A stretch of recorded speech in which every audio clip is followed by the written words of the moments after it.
Okay, so this is our video informational webinar. This is November of 2025, and this is everything we know up until this point, and I am happy to see you here. I know that you're considering the video option of the RICA, and it's very important to be fully informed before you make a decision.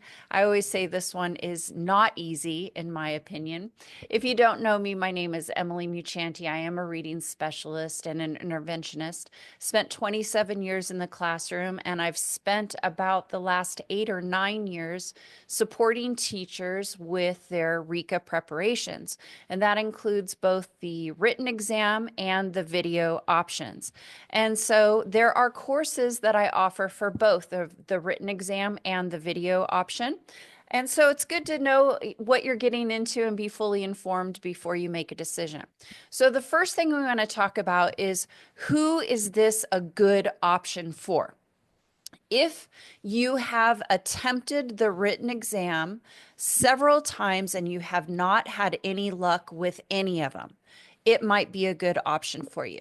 On the flip side of that is, if you have taken the written exam and you have passed any of the subtest, my recommendation first and foremost is to stick with the written, because you're 1/3 or 2/3 of the way done. And that's an important milestone. This is also an option for teachers or interns with your own class. I don't recommend borrowing classes. People have done it. Some have done it successfully, but it does add a certain complication to preparing for this in regards to scheduling and getting the assessment data and everything that you need. But if you have your own class, then it might be an option for you. And if you are somebody who feels very confident and comfortable with your teaching, you have good classroom management skills, and you're just feel very natural in front of your class, it might be a good option for you. Now, I will say that if you are a special ed teacher and you work with a mod severe class, I would not recommend this option for you, because remember, the RICA is asking for particular competencies related to reading instruction. And we approach this assessment, whether it's the video or the written exam, from a gen ed perspective. And so you need to have kids that you're working with that can demonstrate the competencies that the RICA is requiring of you. So it really should not be an option for you, or you should really consider the written exam. If you have too much going on in your life right now, you're trying to do your Cal TPA, you're trying to squeeze the RICA in, you're trying to finish your undergrad work, that's a lot going on. I know we're down to the wire. In fact, we're down to 224 days before the RICA retires. And so you have it's best to attack one requirement at a time if possible. Also, if you have to borrow a class, as I said, it can complicate the situation. If you do not have good classroom management and class control, you might want to reconsider this. Now, that's to be expected to a certain degree, because you're new teachers, and new teachers have classroom management as one of the biggest first areas that you need to master. But you do have to have a certain amount of class control and management while you're in your video. If you have not attempted the written exam, I would strongly urge you to start there. We need to have you understand and really own those competencies, and that's where you learn the competencies, is through the written exam. And also, if you're not in a placement where you can demonstrate the requirements that the RICA require, let's say you're a music teacher, that's a little bit challenging to demonstrate the RICA exam. Or again, in a mod severe, if you have a bunch of students who happen to be nonverbal, this is probably not an option for you. So let me give you some, today's webinar, we're going to go through the requirements, and I will take you through what the basics are. I will address any questions that you have. And for those of you that would like to stick around at the end, I'm going to take you behind the scenes and show you my course, the video course, so that you can see if that is something that you want to invest in to help support you through this journey.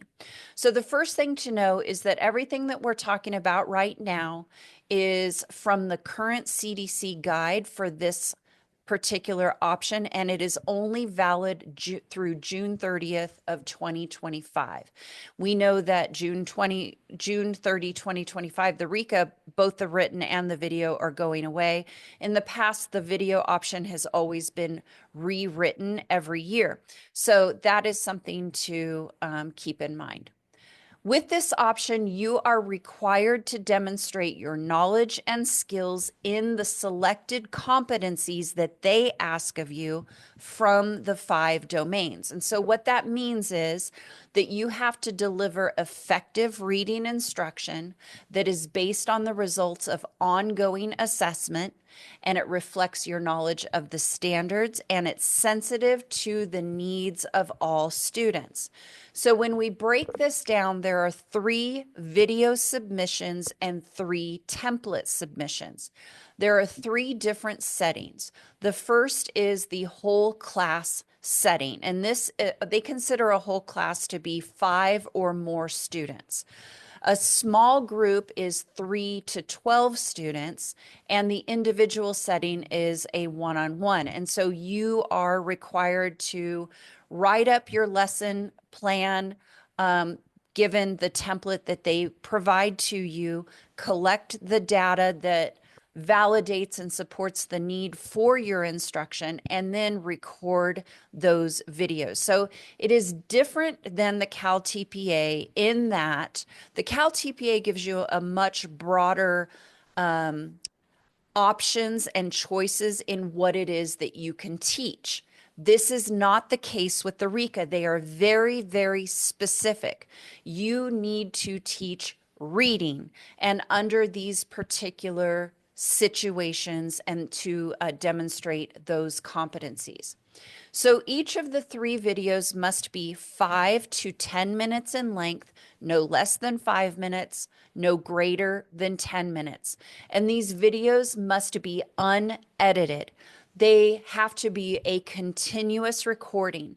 They can be trimmed on the ends, but they cannot be cut and edited at all within that 5 to 10 minutes. These videos need to show you providing the instruction, and this is direct instruction. It must represent your original work, and it must be something that has never been scored before. There are privacy and security controls related to this as well. You are asked to collect parent permission slips for all of your students that are in your recording. I suggest you keep those for your records. The CDC provides you a parent permission slip. Inside my course, we had a member who translated it into Spanish as well, so we have it available in Spanish. You're encouraged to make backups of your videos just until you submit them. You are not allowed to distribute these videos at all. And in fact, once your scores have been reported, you are asked to destroy the videos. So we have 3 submission deadlines remaining. The next one is coming up March 6th, which gives you plenty of time. I always recommend about 6 weeks, but my recommendation, quite honestly, is do it as soon as possible. Do not put it off until the end. Things get busy at the end, and there's some other incentives you're going to want to know about in order to make sure that you're getting this done on time. They've actually added a second submission deadline in June. Now, no matter when you submit, you will only receive your scores within the reported scoring dates. So the next deadline is March 6th. I believe the next reporting date is March 19th. It's somewhere around there. It's the end of March. And Whether you turn in that video submission in December or February or March 6th, your scores come out the same day. So turning it in early does not give you an earlier reporting date, but I still recommend that you do them early. Maybe not submit it early, but get it done early. So the last day to register for the video option is June 30th, 2025. They are closing it down and there will be no other opportunities for it at that point. So there are a number of requirements that you have to meet, and every requirement must be met in order to pass. Now, with the written exam, you can take the subtest individually, right? Subtest 1, subtest 2, subtest 3, which is what I recommend. And if you pass one of those subtests, you don't have to worry about it. You can keep working on the others. That is not the case for the video option. You have to pass all or none. That's the way it works. So the first setting is for your whole group. And again, they consider a whole class 5 or more students.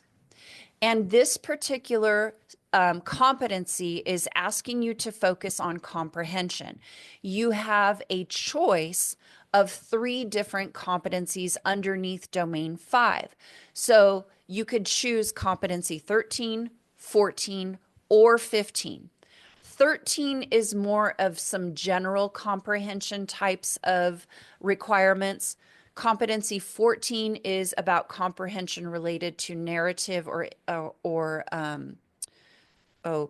narrative text. And competency 15 is more about expository and informational text. So those are some of the differences there. And again, you choose one competency. Underneath each competency is a number of bullet points, a number of sub-competencies. You actually select your lesson topic based on one of the sub-competencies, and I teach you all of this inside of the course. The second setting for your small group, which is considered no less than 3 students, no more than 12. And the focus here is on vocabulary, academic language, and background knowledge. So this means that your lesson is coming from domain 4, and it specifically requires you to hone in on competency 11. But again, underneath competency 11, there's a whole bunch of bullet points that you're going to pick from. The last video is an individual student. It's you working one-on-one. And this particular lesson will focus on word analysis, which is domain 2. And you have a choice of competency 6 or competency 7. Those are both related to phonics to a certain degree. Competency 6 is really early basic phonics. So if you are a primary teacher, you might be leaning more into competency 6, again, one of the sub-competencies under there. Competency 7 is more focused on multisyllabic words, decoding, that sort of thing. And so that might be something if you were working with older students. I go into all of the detail of this in the course.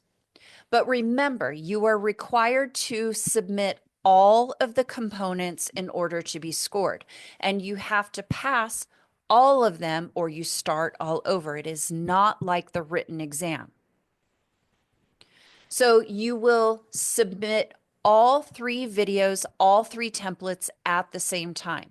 Now you can upload those into your Pearson account and let them sit there. But the moment you hit submit, everything needs to be there because you only get to hit submit one time.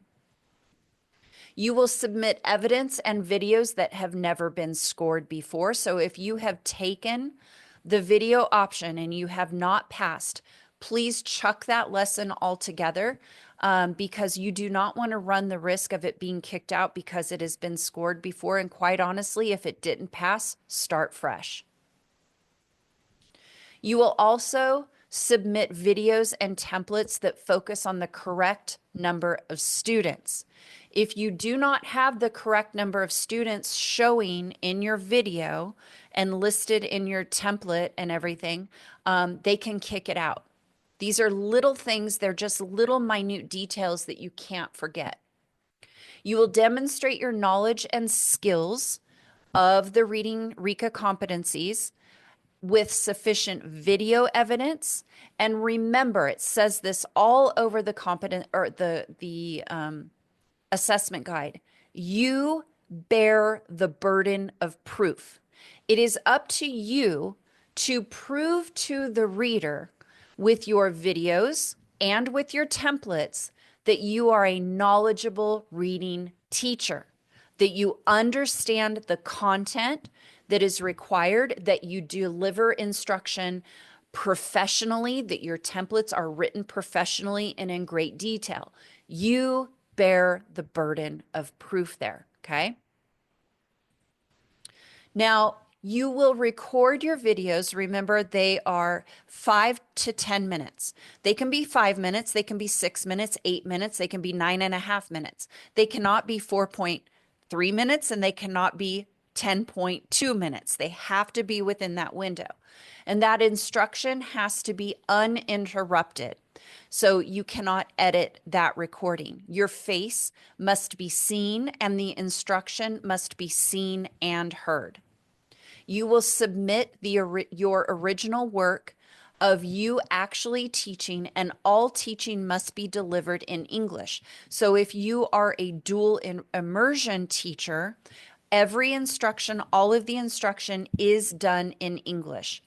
They also want to make sure that the responses that your students give are not practiced and rehearsed. It should be something that is very natural. You will record your videos as an approved file type, which is an MP4. There are others, but MP4 is the most common. And you don't want to just save it as an MP4. You want to actually record it in that format. The assessment guide gives you the technology parameters to help you with that. You also have to agree to the candidate attestations to confirm that you are the sole author of your submission. And there are, if you teach online, if you are, working remotely and you teach online, you can absolutely complete the video option. I have had several people go through my course, be part of my cohorts, and they have taught online and they've done a remarkable job. So you can complete it within that setting. There are specific additional points on pages 6 and 7 of the assessment guide that you can get from the CDC website in order to make sure that you are meeting all of the requirements. You just have to remember that even though you're in an online setting, you still have to demonstrate those competencies. So let's talk about what passes. When you get your score report, it will look like this. And there is at the top part, it's going to tell you your videos. Now, they used to use packets. This has changed. It will tell you the domains. Now, let me add, we've talked about the specific domains, but in the course, we go over a great deal of domain 1. Domain 1 is all about assessment and planning and managing reading instruction. So in addition to the domains that we've talked about, you have to have a firm grasp and knowledge of all of the domain 1 content.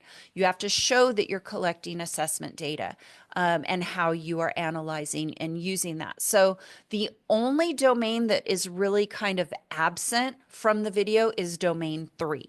All of the others must be woven into your templates. So it'll look like this, but I want to draw your attention right here where it says submission requirements, met. But notice this person did not pass. A submission requirement simply means you turned in what you needed to turn in. You turned in your video, you turned in your templates. Yes, turned in your video and turned in your template. When it says submission requirements met, this is not an analysis of the quality of your submission. It's just simply you turned in what needed to be turned in. Okay, that's really important. Now, a passing score of 220, just like the written exam, is what will pass the video option. So you can see here this person received a 209, which means they did not pass. And the score range is from 100 to 300. That is the highest score you could get would be 300. Now, it's really important that you look at the diagnostic information that the score report gives you. And I base my course a great deal out of these 6 points because these are the 6 points that you are being scored on. This is how you can, make or break this particular test. So you have to establish an instructional objective based on assessment. You have to identify the RICA competency from which the lesson's central objective is derived. You have to plan an appropriate lesson aligned with the central objective. You have to deliver the lesson, providing students with direct, explicit instruction. The RICA is very clear. They want to see explicit instruction in your lessons. You must analyze the lesson. You must use accurate knowledge about reading as identified in the content specifications. So these are the points that you are earning your score from. And when these are missing, this is where points are deducted. So you can see down here that even if you passed, they may show you where you could have improved. You can have some improvements and still pass. But you can see this person, their video packet A, which is their whole class, was lacking in points 3 and 6. So they did not plan an appropriate lesson aligned with the central objective, and they did not use accurate knowledge about reading as identified in the RICA content specifications. That is what caused this particular assessment to miss out. It did not pass. And like I said before, unlike the written exam, you have to pass all of these in order to pass the video. Okay, so this one thing kicked the whole thing out. Now, here's one that it would look like if you passed. It looks very, very similar. Here, this particular person passed. It does not tell you what score you earned. It just tells you the minimum.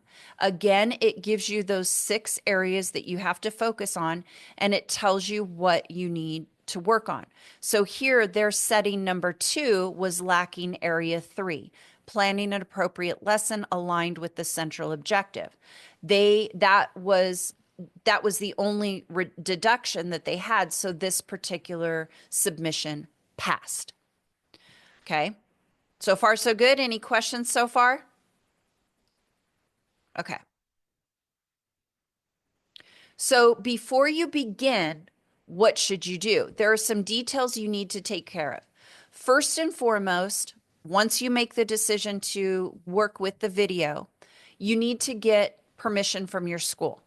Make sure you go to your administrator and you say, I have to work on the RICA, and is it okay if I do this recording in my classroom?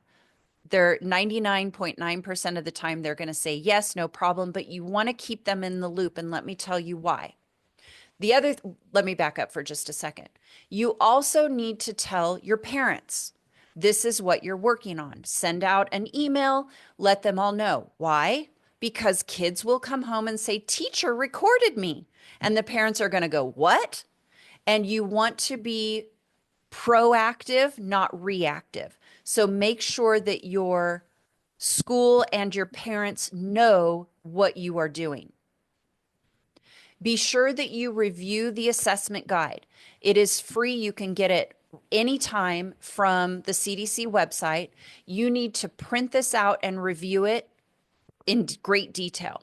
The content specifications are also there, and those are required for you. I'm looking for mine. Do I have it here? I do. Get mine. I recommend that you print out all of the documents and you make a little binder. This has been my Bible through the video as I've written the course and as I continue to help and support everyone through this journey.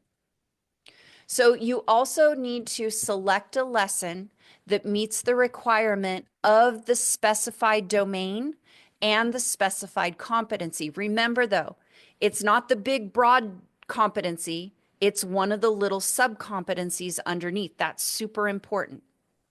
All right. Any questions about what they're asking you to do so far? Okay.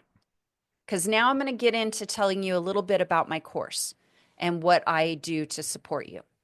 So I have created a course. It is completely different and separate from the written exam. It has to be rewritten every year because they change the templates. And so it is an asynchronous video course. I lay out all of the content. We review all of the competencies that you need to do. I give you a very step-by-step linear approach to completing this. There are 9 modules with over 5 hours of recorded video and slide deck. There are annotated sample templates that I go through to, and it's, I shouldn't say sample. It's not a lesson sample. I can't show you people's past lessons. That's a big no-no. That could breach plagiarism rules and that sort of thing. But what I did do is I took the template and I annotated the template to give you insight into what it's asking you to actually do. And I give you links to give you some additional information to help you know how to approach that. Again, I don't show you other people's templates. I don't show you other people's lesson. You have to, again, bear the burden of proof to prove that you can do this.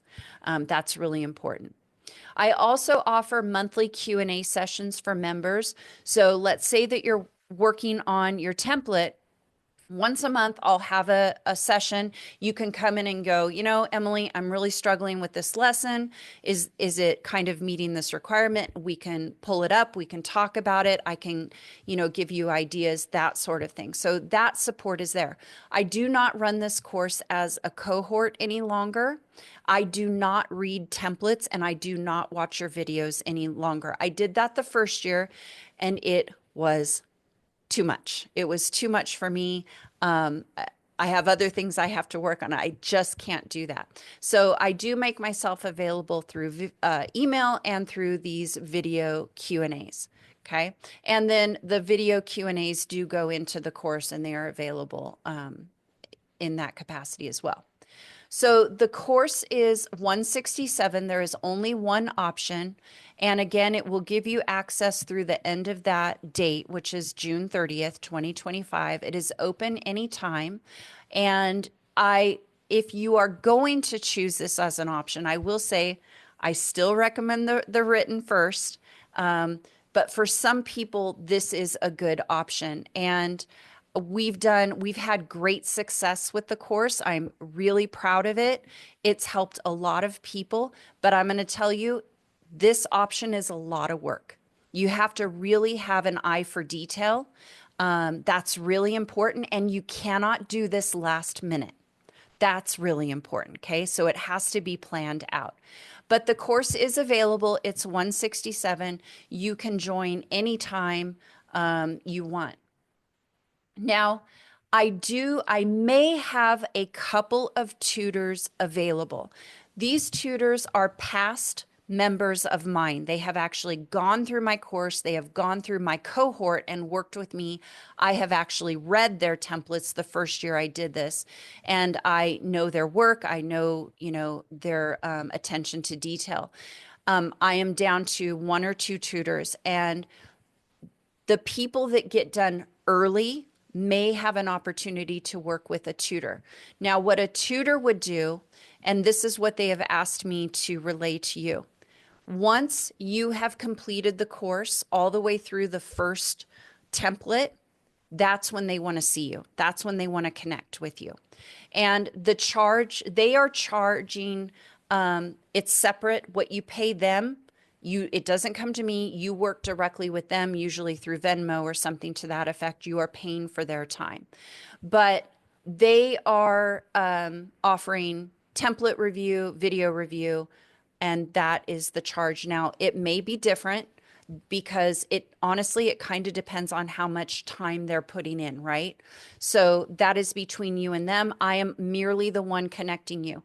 I only connect people with my tutors who have gone through my course. I do not allow, they'll say, well, how do I get a tutor? And If I just connected a tutor to somebody without going through my course, that tutor has to do a lot of work, because if you follow my course, they're just looking at the details. They're just making sure you didn't miss anything. So that's really important to remember. We have had some amazing results with the video option. We are running around an 85% pass rate. It floats between 83 and 88%. This one was from our March 24, but our October scores just came out on Friday, and I have not heard from one person in my course that hasn't passed. So that's pretty impressive, right? I haven't sent an email out yet. I've only got emails that people say, I passed, I passed. I have not heard from anyone yet who hasn't. I am hesitant to say we have a 100% pass rate because there might be people out there that haven't told me yet. But regardless, we have some really amazing results. And that's because I give you the step-by-step approach. And I tell you, do this, do this, do this. If you have an eye for detail, if you can follow directions very specifically, and you don't try to think, well, I'm going to skip that and I'm going to skip this. Those are the things I can't control. But if you do what I tell you, I can definitely help improve your chances that you will pass. I wish I could say that it's a guarantee. I can't. You've heard the phrase, you can lead a horse to water, but you can't make him drink. I can give you the best prep material in the world, but I can't hover over your shoulder to see how you're using it. So it is there and it is good. So I recommend, these are a few things I recommend. I recommend that you do not use the video as a first attempt. Okay, the written exam, going through the written exam teaches you the terminology, teaches you the content, because when you do the video, you have to demonstrate knowledge of those things and you have to use that terminology. And if you haven't done the written, you may not be able to do that adequately. I do recommend that you study the content specifications and you know the content well. And I also only recommend that you choose this option if you have your own class. I give you a schedule. I lay this out in 6 weeks. And so if you started and you followed my schedule, you could be completely done with all 3 templates, all 3 videos, and submitted in 6 weeks. Could you do it quicker? Yeah, you could. You could squish it and do things faster, and you could spread it out. So it just depends. But it's definitely not something that I recommend doing last minute. So here's some homework for you to help you make some decisions. Download the assessment guide and the content specifications from the CDC website. That is available for download. If you know that you're going to do this one, I would recommend printing it. Get familiar with the assessment guide. The assessment guide tells you everything.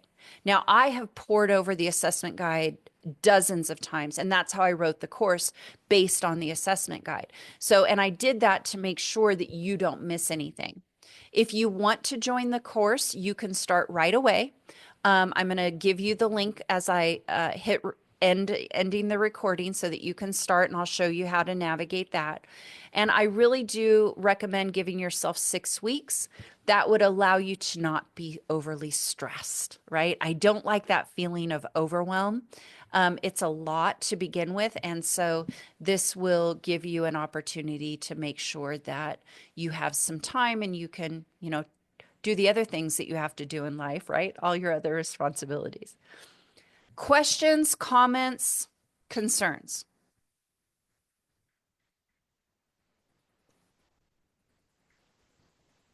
Would you recommend the option with a TK class? We have had TK teachers take and pass it. It can be a little bit challenging, but it has been done. And the content you have to, what I would recommend is looking at those content or the competencies that you have to before you decide, and make sure, is this something that I'm doing with my TK class? That's what I would suggest. Great question. Another couple of observations. We have a lot of SPED teachers that will attempt this option. I have had high school SPED teachers that really support their kids in math and science. And I have had, I can think of one in particular, a teacher, he was teaching high school, but he taught science. He used the science textbook to cover the RICA competencies. And so it's not about the content, but you have to be careful. You are teaching the competency that the RICA is required. You can use a science textbook to do that. You could use a history textbook to do that, but you are not teaching science, if that makes sense. It's not about teaching a science standard. It's the content from the RICA you have to take to teach. So there's a little bit of finessing there. So yeah, it can be done in that way. There are no age restrictions. There used to be, but there are not any longer. As far as your setting goes, you do have to be in a classroom setting. You cannot do this with a group of kids at your kitchen table. That will not pass. Okay, they're very clear about that also. Okay. So I am going to take you through the course if you would like to see it for those of you that want to stick around. If you got what you needed and you are, either you're deciding, no, this isn't for me, maybe check out the written exam. We have that course as well. But I want to thank you for being here because I'm so happy that you're being an informed test taker. That's really important. Don't listen to what other people say. I've had people say, well, my colleagues tell me I need to do it this way, and the colleague has never done it. Or, people, if they've passed the RICA, of course they're going to suggest if they've passed the video, of course they're going to say the video was easier. People that pass the written are going to say the written was easier. So you have to be really discerning in your decisions and make a decision that is best for you. My email, write my email down, readingdiva06@gmail.com. You are welcome to email me any questions if you're like, okay, Emily, this is my situation. What should I do? Happy to help you make that decision.